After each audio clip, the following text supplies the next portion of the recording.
नमस्कार, मैं हूं सौरभ श्रीवास्तव। देश में कोरोना वायरस की दूसरी लहर अब ढलान की ओर नजर आ रही है। लगातार चौथे दिन कोरोना वायरस के नए मामले 50,000 से भी कम आए हैं। स्वास्थ्य मंत्रालय के मुताबिक पिछले 24 घंटे में 46,617 नए केस आए हैं। वहीं इस दौरान 853 लोगों की मौत भी हुई है। इसके बाद अब पूरे देश में मौत का आंकड़ा जो है वो 4 लाख को क्रॉस कर गया है। अब तक पूरे देश में लगभग 4,312 लोगों की इस जानलेवा वायरस के चलते जान गई है। सबसे ज़्यादा मौत की अगर बात करें तो सबसे ज़्यादा मौत महाराष्ट्र में हुई है। महाराष्ट्र में लगभग 1,22,197 लोगों की मौत हुई है। इसके बाद कर्नाटक में मौत हुई है। कर्नाटक में 35,134 लोगों की अब तक जान गई है।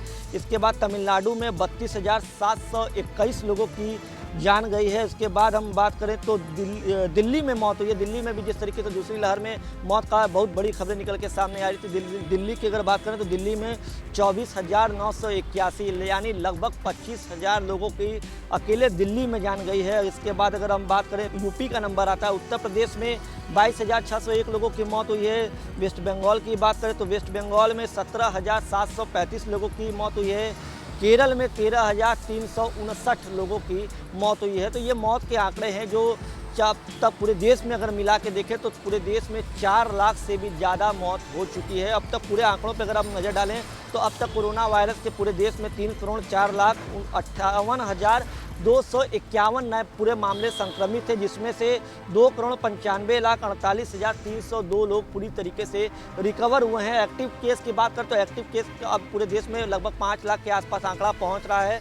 5,09,637 एक्टिव केस है जिनका देश में विभिन्न अस्पतालों में इलाज चल रहा है या वो होम आइसोलेशन के दौरान उनका कोरोना का इलाज चला है। सरकार जिस तरीके से कोरोना वायरस के मामले कम हो रहे हैं, तीसरी लहर को लेकर के जिस तरीके से विशेषज्ञों ने एक तरीके से चेतावनी दी हुई है, तो वैक्सीनेशन को लगातार रफ्तार दी जा रही है। अगर वैक्सीनेशन की बात करें तो अब तक देश भर में 34 करोड़ से भी ज़्यादा लोगों को वैक्सीन की डोज दी जा चुकी है। देश में अब तक 34 करोड़ 76 लाख से ज़्यादा लोगों को वैक्सीन की डोज दी गई है। तो लगातार सरकार भी ये अपील कर रही है कि अभी कोरोना का खतरा पूरी तरीके से टला नहीं है। हालांकि मामले जरूर कम हुए हैं, लेकिन कोरोना का खतरा पूरी तरीके से टला नहीं है। इसलिए अगर आप भी घर से बाहर निकल रहे हैं तो जो कोविड के प्रोटोकॉल्स है, जो कोरोना बचाव के जो भी सरकार द्वारा बनाए गए नियम हैं, उसका पूरी तरीके से ध्यान रखें।